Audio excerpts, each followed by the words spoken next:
My dad is cheating and I don't know what to do. About a week ago I to 2M found out my dad 42 meters had been cheating on my mom 41F.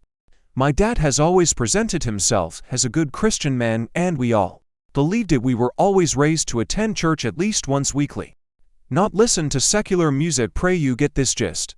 As I grew older I noticed this could have been a little extreme, but still admired my dad for his dedication and sacrifices to our family, my mom and 6 kids. From what I understood he was living the American dream.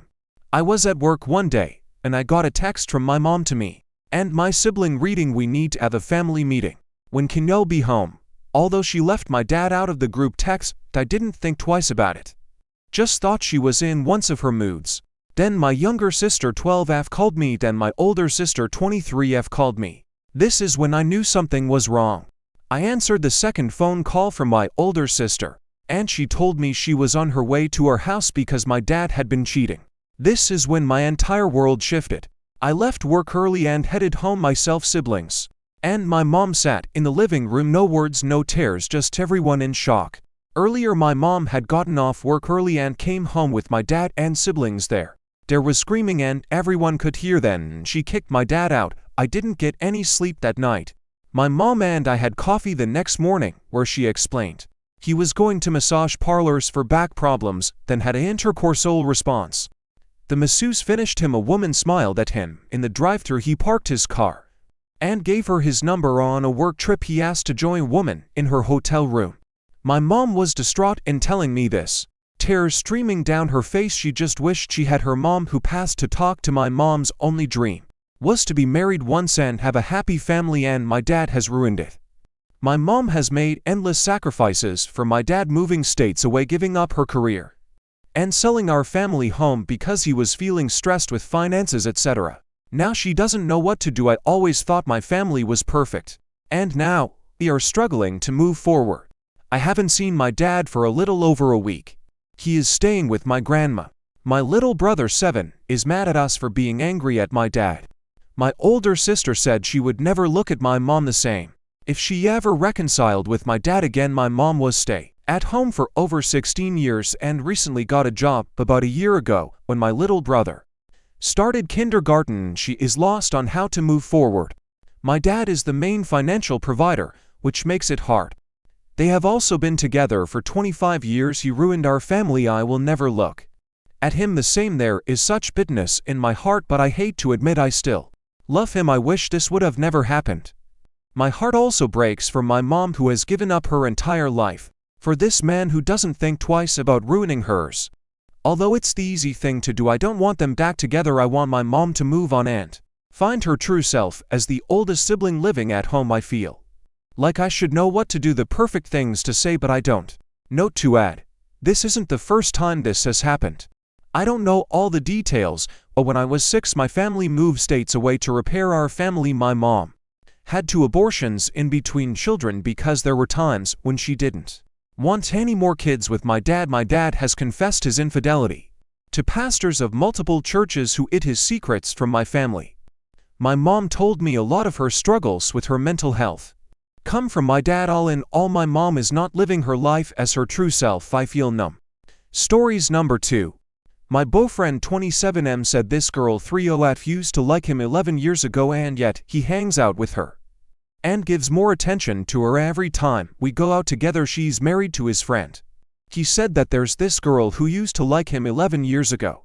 She dated his brother and now his friend. My boyfriend got drunk, fell on top of me and broke my hand, and then the day after we had to go to a wedding. She was at the wedding the day I broke my hand. Every time that I turned around and wondered where my boyfriend was, he was talking to this girl.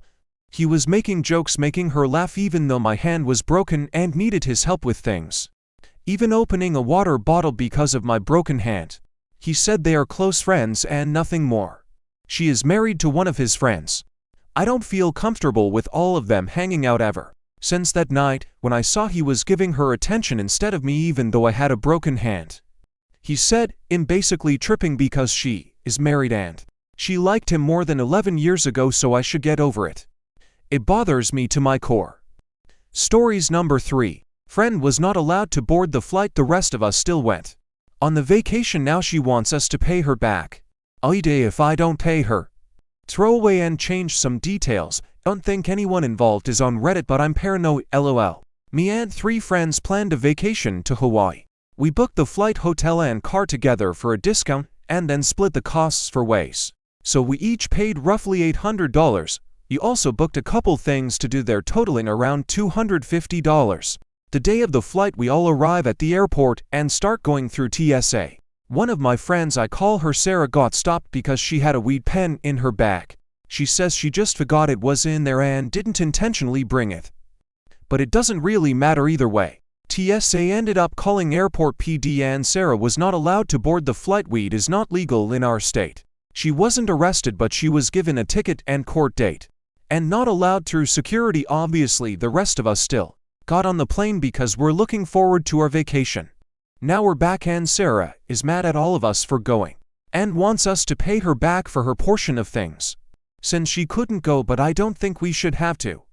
It's not our fault she wasn't allowed to fly and I didn't budget for paying her half as well. She's also mad because the airport is 1 hour from our home city. And we didn't give her the keys to the car so she had to pay for an Uber home. We didn't say she couldn't have the keys, it's just that no one thought to give her the keys to Matt's car when it was all going down. One of my friends says we should just pay her to keep the peace but I don't think we should have to. Matt also thinks we shouldn't have to pay her. If we split her costs it would be about $350 each. I could technically afford it. But I'm working on paying off my credit card and that's about the same amount I put toward the credit card each month, so it would put me a month behind on my plan to pay off my last credit card. I was a little irresponsible in my early 20s. Aita if I refuse to pay her back. And even if I'm not should I just do it anyway to keep the peace? Stories number 4. I'm scared for people's lives because of my nurse friend. A nurse friend of mine often shares her work stories with me and confides in me about certain things, and some of it honestly makes me uncomfortable. When I express how alarming her stories sound, she dismisses me saying I'm weak.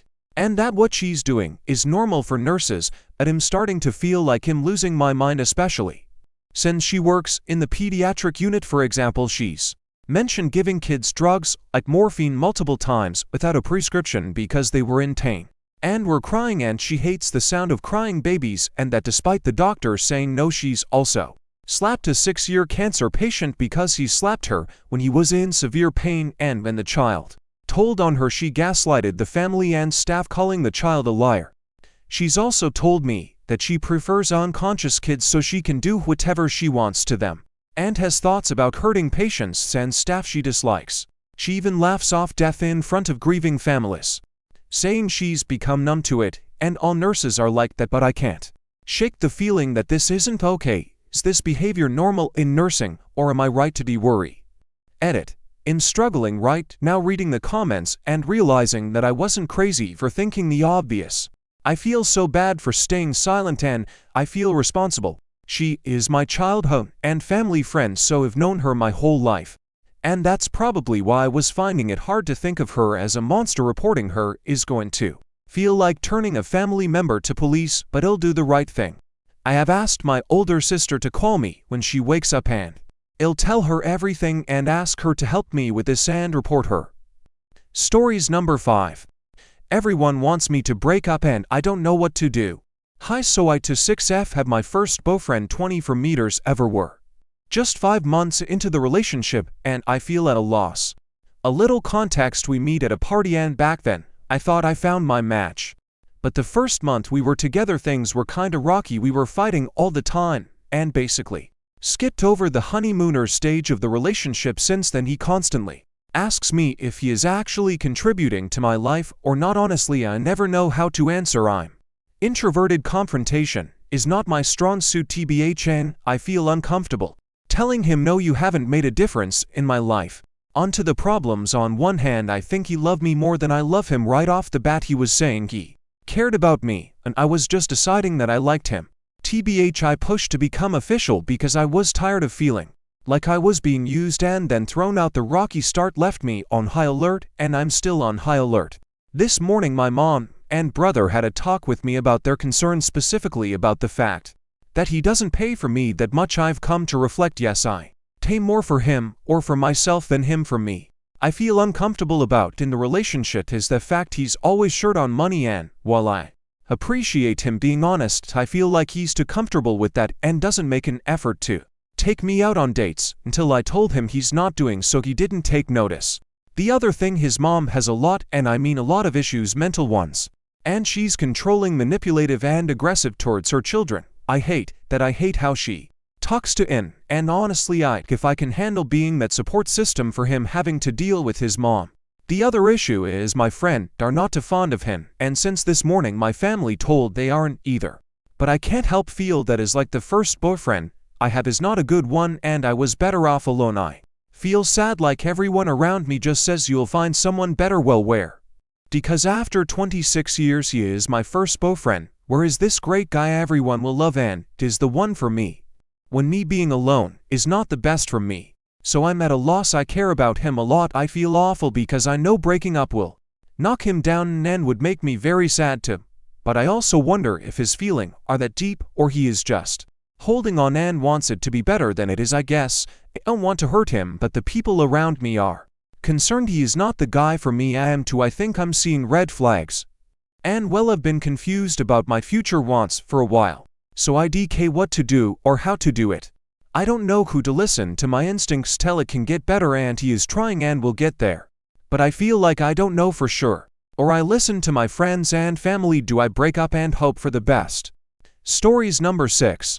Aita for being upset with my girlfriend for hanging out with her ex-wife. I 32F have been with my partner 33F for almost 5 years. We moved from the Midwest to the South after being together for a year to be closer to her family. For me, my girlfriend was married with her ex for 7 years. Their relationship ended due to her ex-wife cheating. Since the beginning I have been supportive of them continuing to be friends and have not had any jealousy over it. When we do travel back to the Midwest, it is not uncommon for us to meet up for a beer or swing by for a visit. I genuinely like her. Over the last year my partner and I had been struggling with our relationship, but both agreed to couples therapy, and I have also been doing individual. We do have an open phone policy, and although I don't look often, I have looked when I felt like she wasn't being completely honest with me. She tends to tell people what they want to hear instead of being honest. In the last year I have found things to her ex-wife that I'm not 100% comfortable with. I have voiced this to her and she will apologize and we move on. Recently, we have been traveling separately and she has been spending a lot of time with her ex. She went back to the Midwest for an event they were both invited to, and they met up for a beer beforehand, went to the event, then continued to hang out for the rest of the day. Night her ex is going through some stuff, so I get it to a point. I was a bit uncomfortable with this and we talked about it. After this I was due to go out to town and her ex has expressed interest in coming down to look for a vehicle.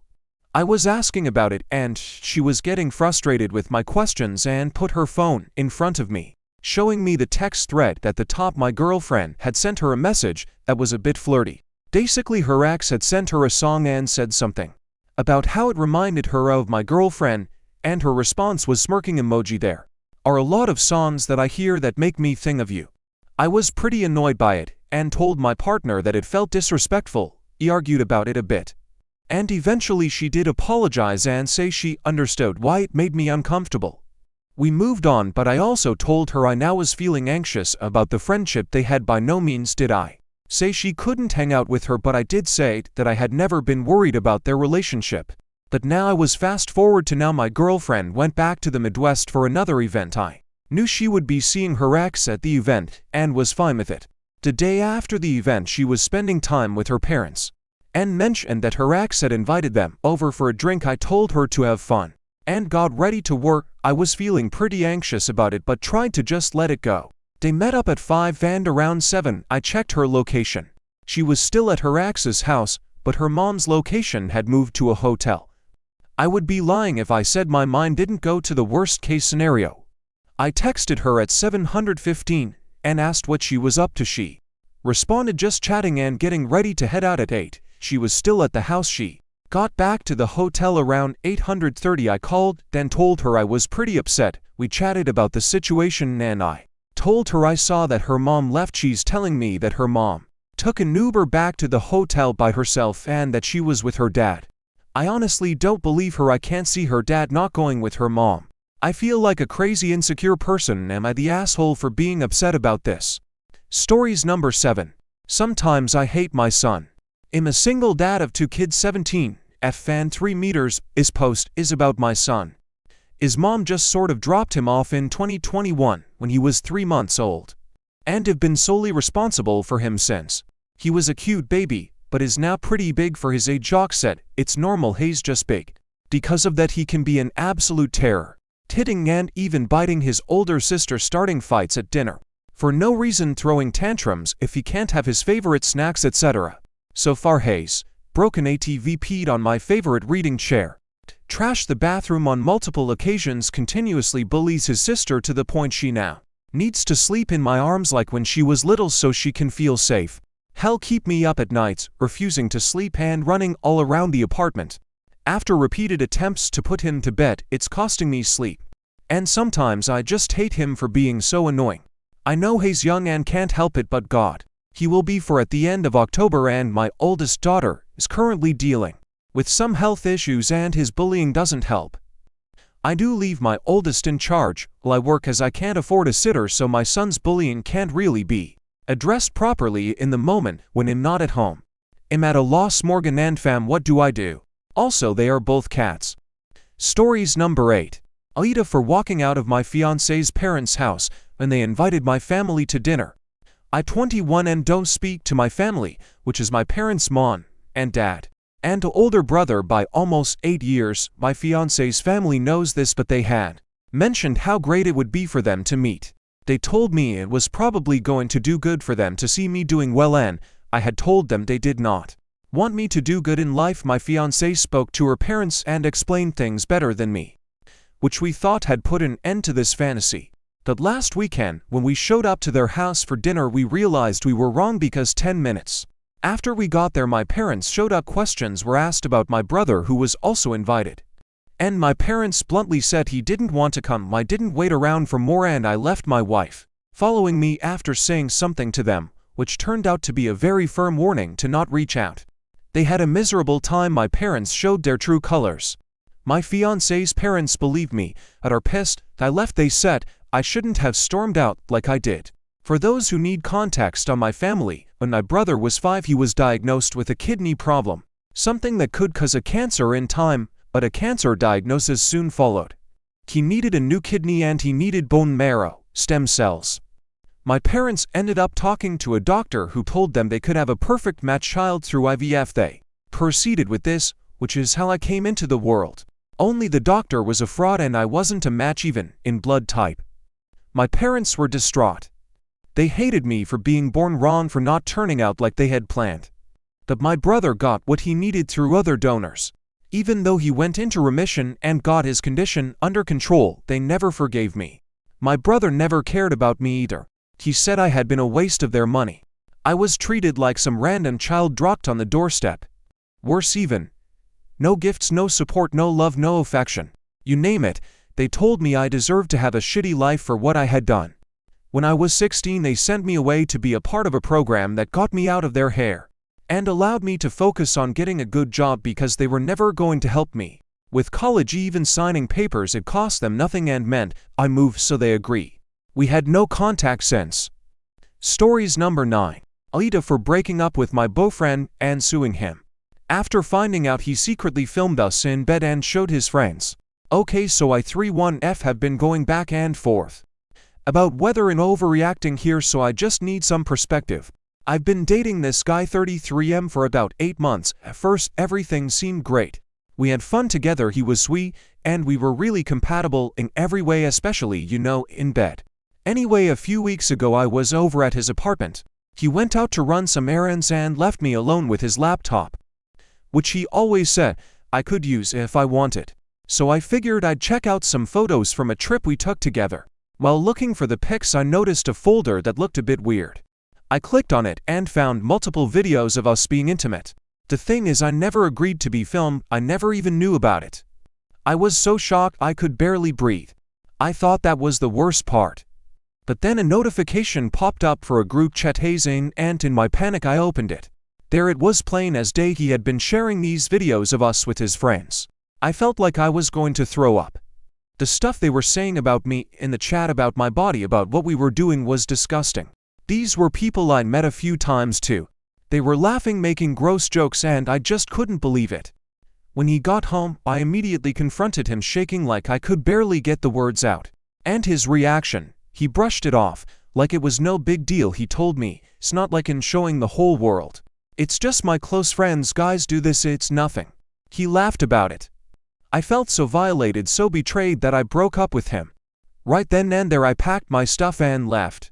But even after I left, I couldn't stop thinking about how wrong this was. The more I thought about it, the angrier I got, so I decided to talk to a lawyer, and now I am in the process of suing him for secretly recording me and showing the videos to other people without my consent.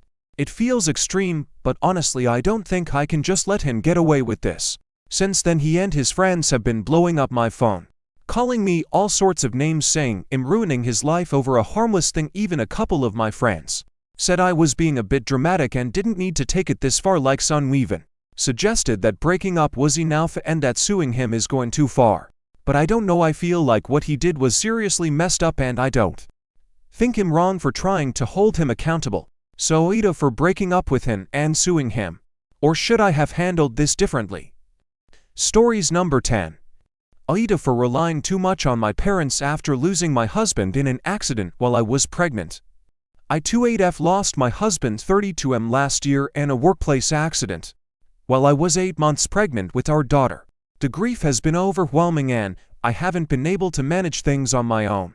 Since his death after the accident, I moved in with my parents because I couldn't handle being in our home without him. My daughter is now 9 months old, and my parents had been my main source of support, helping me with everything from taking care of my daughter to handling finances. They've been amazing, but I know I'm leaning heavily on them. Recently, my family members have started to express concerns, saying I need to start getting my life together for my daughter's sake. They think I've been relying on my parents too much and that it's time for me to move back into my own place and take on more responsibility. My brother in particular has said that it's selfish of me to continue living with my parents and not to be making any real efforts to move forward after almost a year.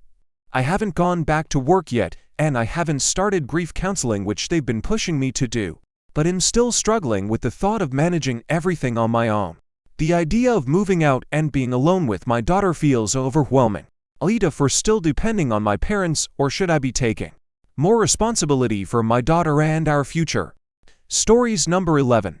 Aita, for leaving my husband during postpartum. I 25F had twins mid last year. Before having our children, I was diagnosed with bipolar disorder, manic depression, and severe anxiety. Our pregnancy was an accident. My IUD failed, and we found out about 6 months into my pregnancy. We had to scramble to get things together and to be prepared. My husband Alan, 30, was elated over the pregnancy, which was weird to me because we had agreed on being child-free way before we got married. I had a career in engineering and he had a career as a professor at a local community college. We made decent money, so luckily we were able to prepare for our twins with minimal stress. I did not want kids. I hated the idea of having a lifetime responsibility over someone else's life, let alone 2 lives. But my husband promised that he would help me as much as possible and we would hire a nanny so I could continue to work, and we would hire a housekeeper. My birth was a nightmare. I went into labor at 28 weeks, ended up needing an emergency C-section. Then I hemorrhaged because something went wrong during my C-section, and I had severe internal bleeding. I don't remember everything from what happened. I was not coherent at all. One of my twins had to be resuscitated multiple times due to his heart failing. The other twin ended up with RSV within weeks of delivering and had to get help breathing for months afterwards. When we were all finally discharged, my husband shut down. He took his paternity leave and just sat on the couch. He wouldn't talk to me, engage with our kids. He seemed apathetic towards everything. We never ended up hiring help. I had to take care of our kids and keep the house in order by myself. I had to quit my job, which greatly reduced our income since I was the breadwinner. I started experiencing postpartum psychosis. I don't remember much from what happened during my episodes, but I had to get brought home multiple times by police because I would get lost somehow.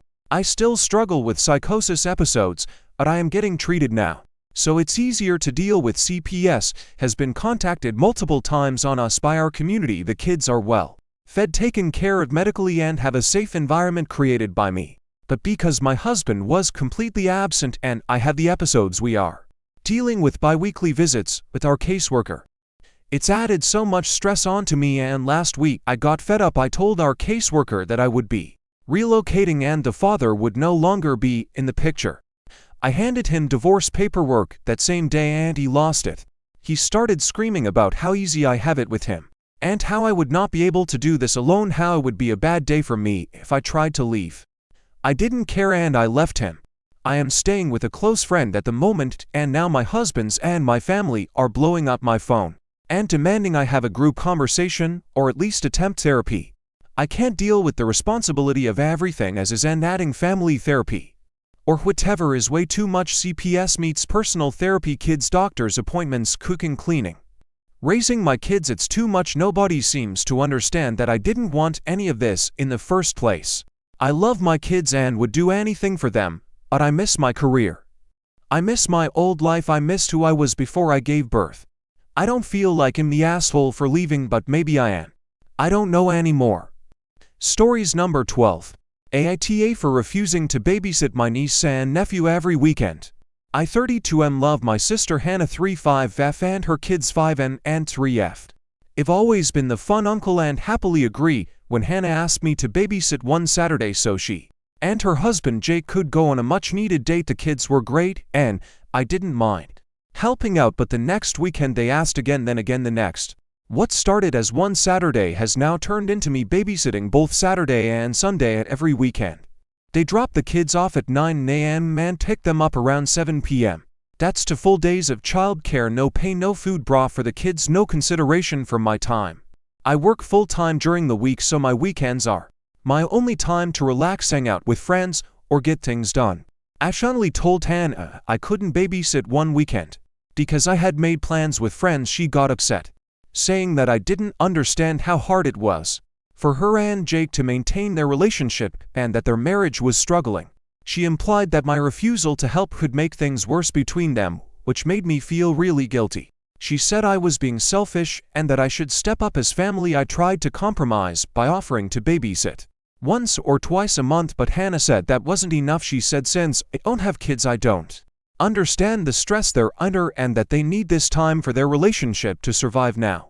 Both Hannah and Jake are upset with me, and even my parents are weighing in, saying I should just help out for the sake of family. The thing is, I do want to help, but I feel like my time is being taken for granted. I love my niece and nephew, but I need my weekends back too.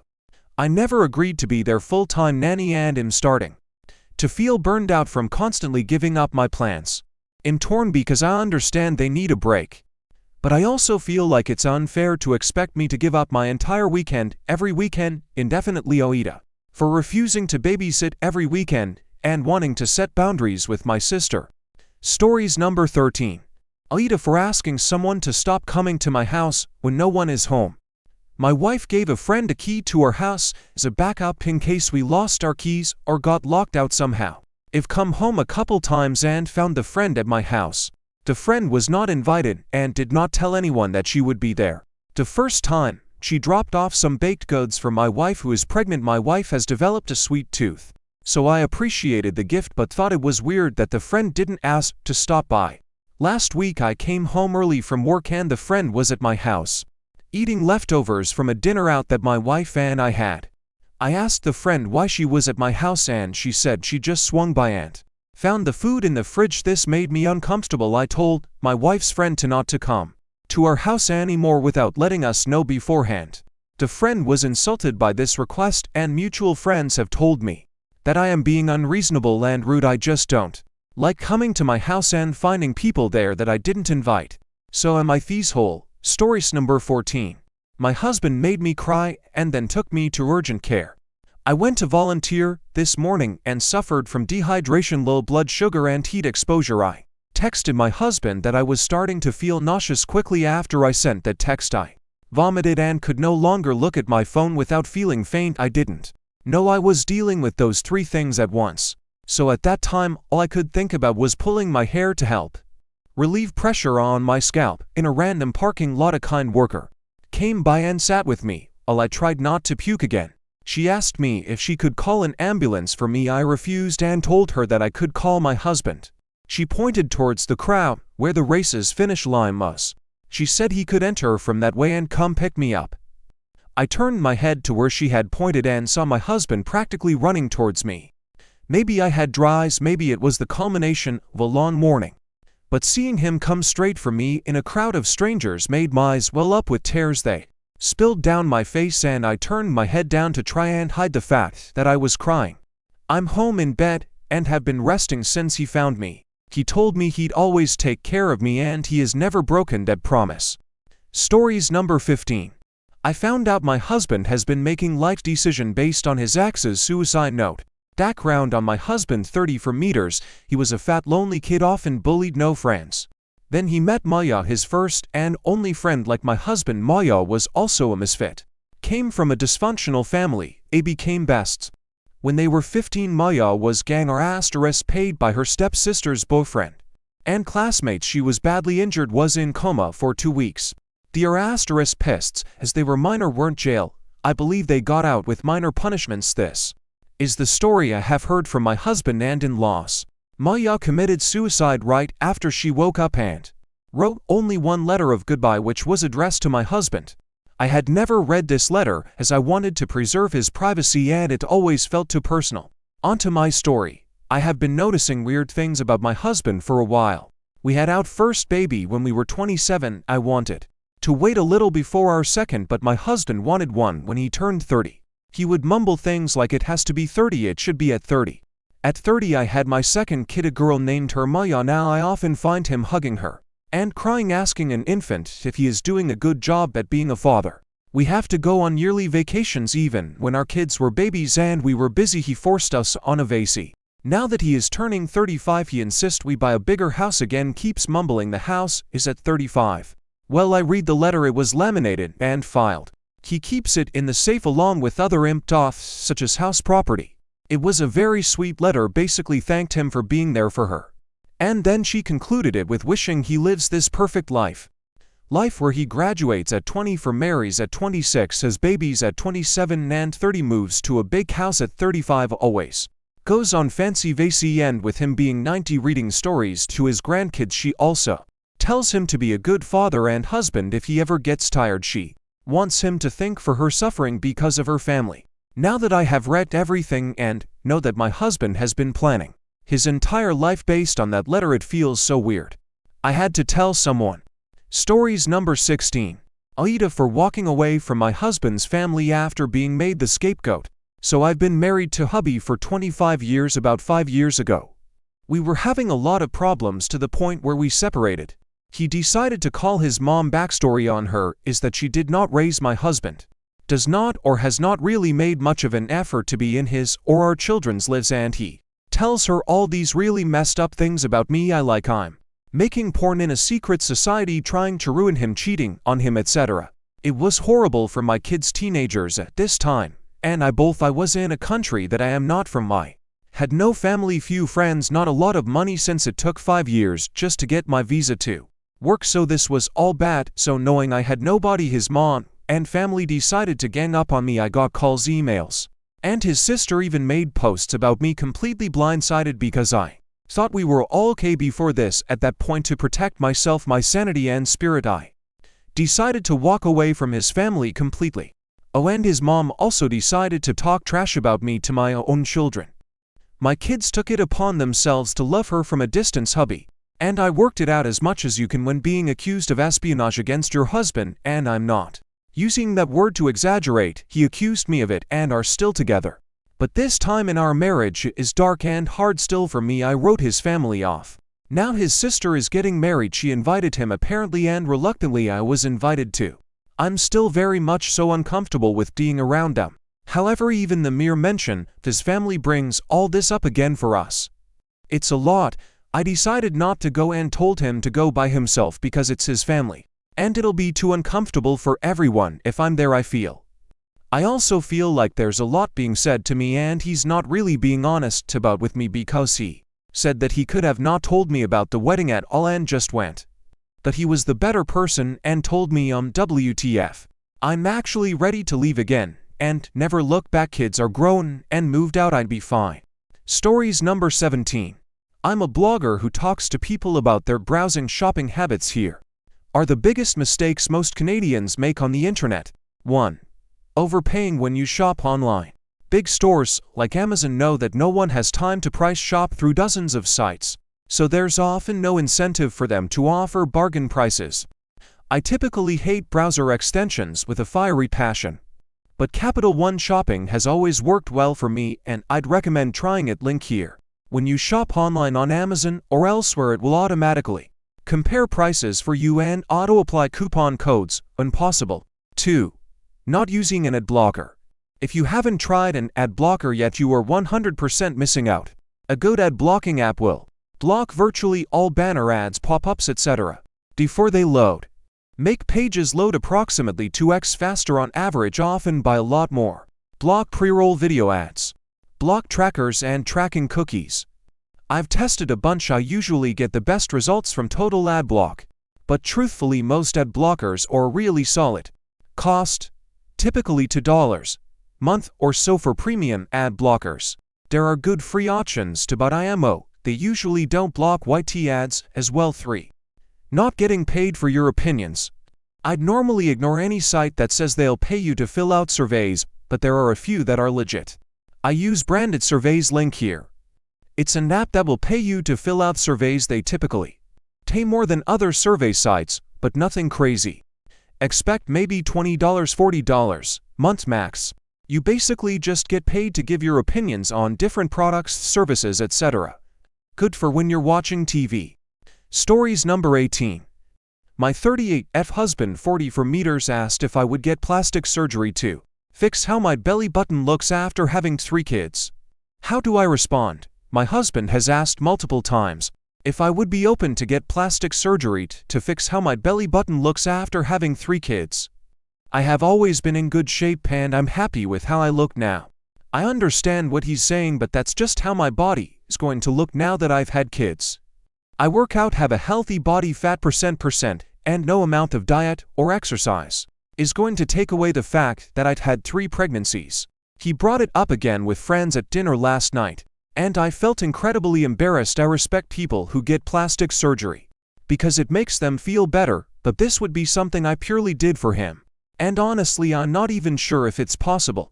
I'm not expecting miracle advice here, but I'd really appreciate ideas on how I can put into words what I'm feeling. How can I explain why what he's saying is so hurtful in simple language? What are some of the metaphors I could use with him so he understands what it would be like me saying, is it fair to consider at least going to a plastic surgeon to find out more? Anyone had a similar type of conversation with their husband? TLDR, my husband has asked multiple times if I would be open to get plastic surgery to fix how my belly button looks after having 3 kids. Thank you and God bless. Stories number 19. Is it wrong if I talk to this person? I really hope this is not against the rules. I just want some advice on how to proceed. So this is the situation. Last semester I won 9F. Met a guy my age in college on a cultural event in which we both participated. At the time, we exchanged numbers when the event was over because he needed to return something to my teacher and had no way to contact him, but we never talked after that. A few months after that I went to a high school graduation and I saw him there with someone I met back in middle school, so I assumed they were friends. And the next day, in the graduation party, I saw him once again with another person I met in middle school. This time he saw me too and waved his hand at me. Later we were both dancing and he got close to me to offer me vape, which I declined. That was 3 months ago. I'm now 1.5 months into a new semester. A few weeks ago I uploaded a picture of myself with a funny caption on WhatsApp. He liked it and answered with laughter. I replied with a sticker and he reacted with a heart to that too. A few days later he answered to another status of mine and then sent a message asking if I was still doing music with my teacher and all that stuff. I said yes, why would I not? And he replied that he was no longer part of his theater group. We started chatting a little bit. After that he said he was working in a really nice restaurant and that I should visit one day. I said that I had no one to go with and he suggested we went together. We went that same week on Sunday. He picked me up at my house, got off his car to give my older sister a handshake, gifted me cookies he baked himself. He paid for the meal. We went to an arcade and paid for that too. He opened the car door for me and all that. He was really sweet and lifted me like a princess. When we were just goofing around, I didn't feel uncomfortable with the way it happened. It was great actually. The problem came later. I arrived home early and sent a message to my friends saying that I had gone out with someone and one of them asked for a picture, so I showed him his profile picture. Immediately, he said he didn't like his vibes. The next day, the first thing in the morning, he asked was his name. Man, 2 hours later, he sends a screen record video of a chat my middle school classmate and my date had a month ago. Turns out they were friends in past because when we met he had a girlfriend. And apparently she cheated, so they broke up and he was really hurt by the betrayal, all of that. So to demonstrate that he was over it, in one of his outings with his friends he left early because he was going out with someone to fuck. In the chat my date asked something like, "What the fuck is your problem with me? Why are you spreading rumors?" And my former classmate is saying something like, "Are you kidding? You're gross, you harassed a minor and you made advances on 2 of your friends." My date goes on to explain that he didn't harass anyone. He admits it was bad to talk that way about someone, saying he was going over to fuck but that he was drunk and really hurt, but that nothing happened, that they only kissed and it was consensual and she didn't told me not to go. I showed her the Uber screenshot because the other one kept saying he went to her house uninvited. So after that everyone excluded him, that circle of friends, and a few other people stopped talking to him. My friend got that video because in one of his classes he asked someone that is friends with my middle school classmate if he knew a guy named X, and the first thing the other side was something like, "Yeah, we used to be friends, but he's a P3 dude," and showed him the video. I was so shocked when I watched that and asked him how old was the girl. My friend replied, "I think like 15 or less." Obviously, he also thinks he's so gross, and my other friends too. I told my mom everything because I needed to vent, and she said that I shouldn't let myself be guided by others' opinions, that I should get to know him on my own, and just to be careful and analytical if any other situation like that arises. That doing something like that at our age is not that big of a deal because he did not commit a crime and was probably saying the truth about being drunk and hurt. She said that no one was perfect and everyone makes mistakes, and that his friends and mine were giving celibate vibes and that we should all go to a convent or something. I also told my sister everything and she said that even if it was not a crime, the intention was there. That being drunk is never a shield for your bad actions, and that I should not stay to see if he's really a good or bad person because it is no use if he treats me right but not the other people around us. I am in a conflict and I feel like a bad person for 2 things. The first being that I know it is completely wrong what he did, and the other is that a part of me is thinking, dude, what if he's really sorry, and cutting him off is not the solution. On the other hand, I don't want to be associated to a bad person, much less a P3-dophile. Him being that or not is not the problem, but that everyone sees him that way, and I am afraid that my friends and other people will also reject me in the future if I decided to keep talking to him. Another aspect to consider is that all of this is recent. I don't know how long ago he broke up with his girlfriend, but I know their relationship lasted almost a year. And it has been like a month and a week since his friends stopped talking to him, so his sudden interest in me might be only loneliness, and I'm kinda afraid that he's trying to reflect his ex on me, that he's not over her and all that. So there's that. I hope someone can give me a piece of advice. Stories number 20. My husband was accused of being a pedo at the park with our daughter. She called the cops. I am livid. Edit. Thank you so much to everyone. I've showed this thread to my husband and he's feeling a lot better. I'm trying to reply to as many of you as I can.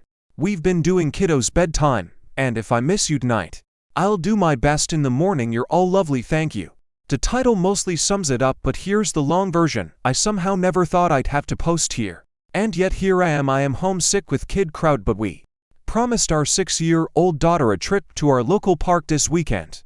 After Hurricane Helene scaring the hell out of us all, it being a meetup spot for her classmates, they canceled school on Friday, and a beautiful day, I decided I'd stay home, take some cold meds and rest, while my husband took our daughter to the park.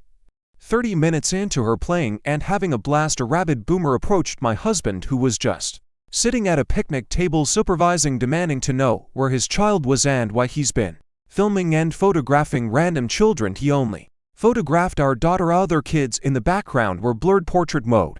He showed her a few pictures. He's very mild-mannered and non-confrontational, and pointed to our child, then said, "That's my daughter." Name. Upon hearing her name, she ran up, hugged him, called him Papa, and asked to be pushed on the swings. Boomer gave him the evil eye, stalked off, yelled the word pedo while pointing at him many times, whispered something in another person's ear still pointing at him, gathered what he assumed were her grandkids, and left. 10 minutes later the cops show up and separate my husband and daughter. They interrogated them both, made my husband show his pictures, all of our daughter at my request as I couldn't be there.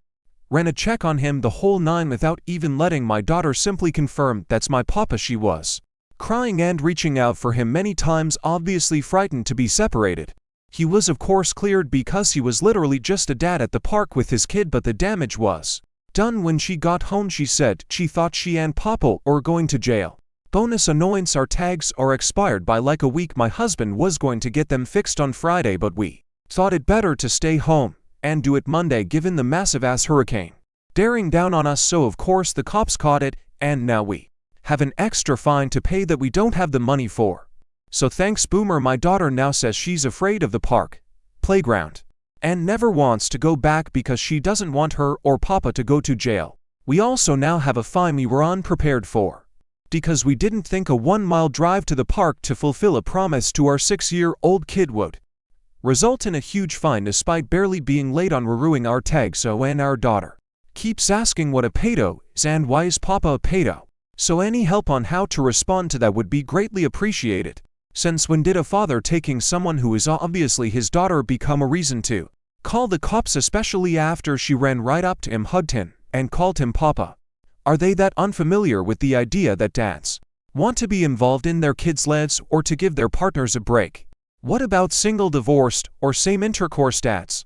I almost feel bad for these lee-brained idiots, that they've never experienced a supportive partner being a good father and husband. I'm still in shock this even happened.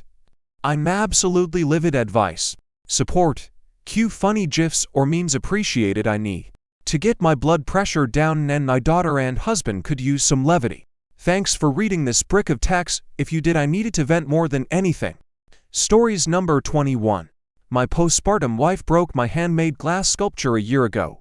Aita for still holding resentment about it. My wife and I have been married for 3 years and we had our first baby last year. My wife did go through a lot of hormonal emotions postpartum and she had a lot of mood swings. A couple of months postpartum she broke my handmade glass sculpture, which I had spent a couple of months working on as a birthday gift for my sister. My wife called my name many times as she needed help, but I was working on the engravings for the sculpture and I was really concentrated on it. I was going to go to my wife in just a few minutes, but my wife got very frustrated and she just barged into my room and threw the sculpture on the ground, and it broke. I was shocked and my wife immediately apologized a lot, but I didn't want to stress her out too much. So I told her it was alright and that I should have responded when she called my name. The next week we went to the doctor and my wife got prescribed meds for PPD. My wife's mood instantly shifted a lot after she started taking those meds. My wife did apologize constantly and felt very guilty about breaking the glass sculpture, and she even cried a few times. But I told her it was alright and to let it go. It's been a year now and while we are back to normal, I still hold a lot of resentment. I feel like a part of my love for my wife was gone when she broke the sculpture and I could not imagine anyone, let alone my wife, doing such a terrible thing. I read some of the comments and got some good suggestions. I realized I had to be honest and upfront with my wife. My wife and I just had a long talk where I finally told her about everything I was bottling up over the past year. I told my wife I didn't blame her since she had PPD, but it was just hard not to feel resentful. I told her I understood why she was frustrated at that moment and that I should have immediately responded when she called me, but I told her I would have preferred if she shouted at me or even slapped me or something rather than breaking that sculpture that was just heartless and cruel. My wife seemed very remorseful and apologized a lot again and cried. She asked if there was anything she could do to undo what she had done last year and if there was any way I could not have that resentment since it really hurt her a lot. I had thought about this for the past couple of hours, and I realized there was only one way where I could completely let go of that resentment, and I told my wife that I would be sewing a handmade memory quilt for my sister's birthday next year. This would take almost a year, and I told my wife once I do finish and give my sister the gift that's when all my resentment would probably go away. My wife seemed grateful and asked if she could help. I told her not for this gift but maybe in the future. The truth is I don't really feel super comfortable trusting my wife with this. Given how she destroyed my previous gift, it's psychological and I'll most likely regain the trust once I finish sewing the quilt. I haven't told my wife about the trust issue as I think it's just a me issue, not my wife's issue. Stories number 22. Ayo cutting off my longest friend and her family after being the mo in her wedding. Recently, Aita F was the maid of honor in the wedding of a childhood friend. We were close from middle school through the end of high school, and during that period, she was absolutely my best friend. I should note that I was also close to her family as I would spend a lot of time at her house. However, after high school I chose to move across the country for college, because I thought it would be good for me to get away from the town I grew up in and have new experiences. We did keep in touch during college and we visited each other a few times. The last time she visited was during my college graduation, which honestly did not go very well. She made multiple intercourse jokes in front of my family and changed her clothes in front of my now ex-boyfriend. She got engaged last year and it was honestly a surprise to me when she asked me to be her maid of honor, especially considering she has a younger sister who I always liked. Well, the wedding happened a couple weekends ago, and in now considering never speaking to her or her family ever again. From the moment I showed up at the venue for the rehearsal dinner, it was clear that her sister, the other bridesmaids, and her parents were upset that I was chosen as maid of honor. Her sister made multiple comments about me not fulfilling my duties as a maid of honor. I did not attend the bachelorette weekend as it would be another set of flights for me that I just couldn't afford, considering I'd have to fly out for the wedding the next month. In total, I had already spent close to $2,000 on this outing. Once I arrived the wedding weekend, I had to deal with bridesmaids making passive-aggressive comments towards me and shit-talking my mo speech. I'm not one to get emotional usually, but the whole weekend felt like I was a teenager on the outs and getting bullied by her entire wedding party. Every room I walked in, the other girls were whispering to each other during my actual mo speech. The bride's sister had a football game streaming on her phone and multiple people gathered around to watch. I ended up leaving the reception an hour later in tears. It has been a long time since I felt so isolated and judged. I didn't choose to be the mo in this outing, and the way it was handled by everyone made me feel very isolated. I don't want anything to do with this girl or her family anymore, and I'm not sure if it's an overreaction. Stories number 23. My mom wants to leave the will to only me. I haven't included location and understand my post may be deleted. My dad passed away last year. My dad had two sons from a previous marriage, and my mom had one. Once they got together, they had me. My brother mom's son died a few weeks before my dad. My brother's dad's sons haven't been supportive or even bothered to help my mom out at all. It's only me and my fiancé that's coming to cut grass, bushes, fix stuff, basically doing everything my dad would do. At this point she's fed up, and one of my brothers is really disrespectful and said my mom was mean to him growing up, him the baby of the family. And my youngest brother is 9 years older than me, so you see the huge age gap. And I don't really remember them being in the house as much. My post is to get everyone's perspective. I want to split everything between the three of us, and my mom is so stubborn. I don't know, I know they'll be pissed if they find out my mom is leaving all three properties to me, and I feel really bad.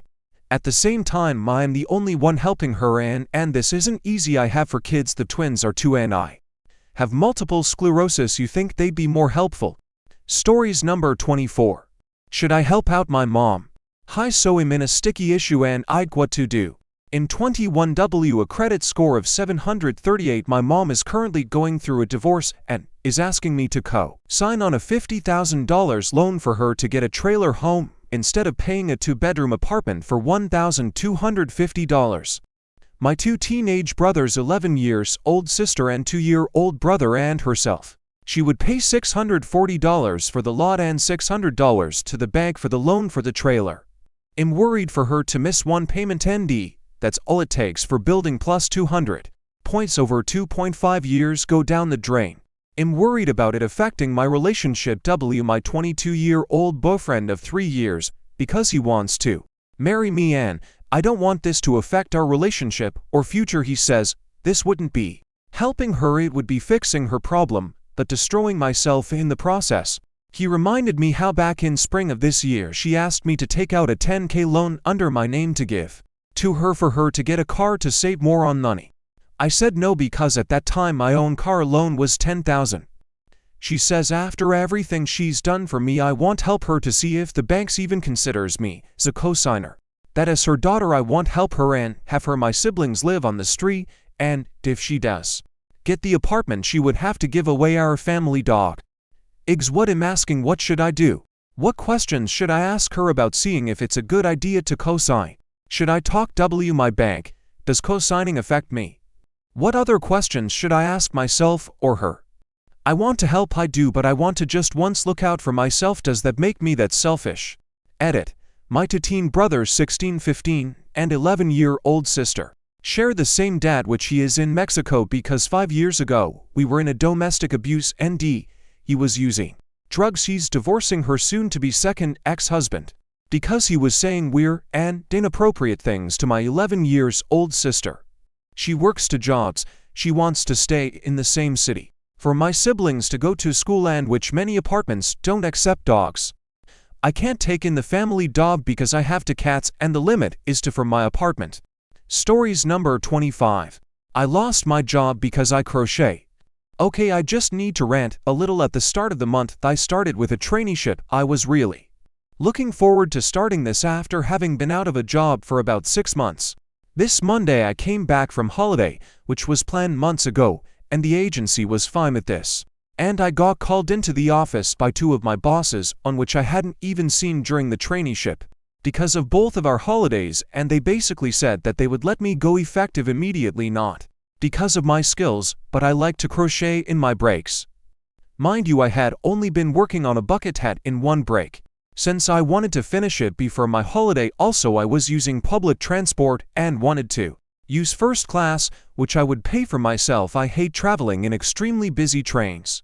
They basically said, yeah, since you want to unwind in your breaks and afterwards we don't think you suitable for secondment work, you're good at what you do but you want to unwind, not well, let you go. Hello? Has anyone on this planet ever had a similar experience? Stories number 26. Update Aita for losing my 27 NAF. Cool with my parents for pushing me to forgive my cheating ex. It's been a minute since I was here last. Life has been busy, work has been busy, and updating Reddit wasn't on my mind. Apologies to all those that continue to send messages asking for an update. I figure better late than never. A quick recap: lost my temper with my parents when they try to push me to forgive and reconcile with my cheating ex. Some really hurtful and harsh truths were shared by me to them in the moment. Afterwards I felt tremendous guilt. The regret started to eat at me. Where to start? First, a thank you to all who replied to my post. I tried to read every comment. And though I didn't post for the validation most of you gave, receiving it did lighten the load a little bit. It didn't take away from the guilt I carried, but I was able to work through that to see that, although my timing was off, what I said was absolutely necessary. Thank you to some of those that sent me private messages rather than posting on the main thread. Having read your own stories of a similar upbringing, conversing with you has helped me to understand that my childhood and teens were traumatic, that those years left wounds that I'd never addressed until this all came about. One more shout out to those that sent harassing messages about my choices. Those people that preached about the sanctity of marriage and how men are basic creatures with basic needs. Those that attempted to school me in how to be a woman that needs to lean to do my duty by allowing a man his vices, and that it was really all my fault for not supporting my ex in his time of need. Special shout out to the men that offered to teach me how to be submissive and learn my place in this world. And last but not least, the sweet little chicken nugget that told me my reaction was proof that I am a serial cheater and my ex should have used a cattle prod on my happy place. It must have been tough for all of you and your women left. Big props to those ladies for escaping a life of misery with you. Now for what has happened since. My mother left my father not long after my post, maybe a couple of weeks after. She showed up at my apartment one night with her luggage. I can't explain how broken and pitiful she was. I brought her inside, held her, and my heart broke for her. I realized then that she had no one she could turn to, absolutely no one, no family, no friends. I cannot help but wonder if she had been all alone for all the years of her marriage. And if me or one of my siblings had said something sooner, would she have had the courage to leave my father then? I'd never seen my mother, usually so dignified and unruffled, look so broken. It shocked me to see her that way. It worried me so much that I made her sleep in my bed with me. I called my siblings, and within days they all came to show support and love. Then it was me, my mother, and my sister sleeping in my bed. Because we did care, we did love her. It was the situation my siblings distanced themselves from. At first my mother stayed with me. She was having a hard time of it. Years of humiliation, shame, and guilt ate at her. I was worried about her state of mind and didn't like to leave her alone. I couldn't take time off work to be with her every second of the day. So I took her to the shelter and we got her a dog. My thinking was if she had something to take care of, it would distract her from dark thoughts. I was hoping for a puppy because their playful land would keep her busy, but she fell in love with a 5-year-old mixed breed, and he fell right back. He's a goof. We don't know how it happened, but we woke up one night to him howling because he had somehow wedged his head in between the spindles on the stairs. His whole head. We had to call the fire department to rescue him. Of course my mother didn't think he was at fault, and she now refers to him as her baby. He adores my mother though. My oldest brother moved some things around, then moved her across the country to live with him and his family. He thought she would do better if there was no chance of her running into dad or one of his many women. He found her a therapist, and that seems to be working.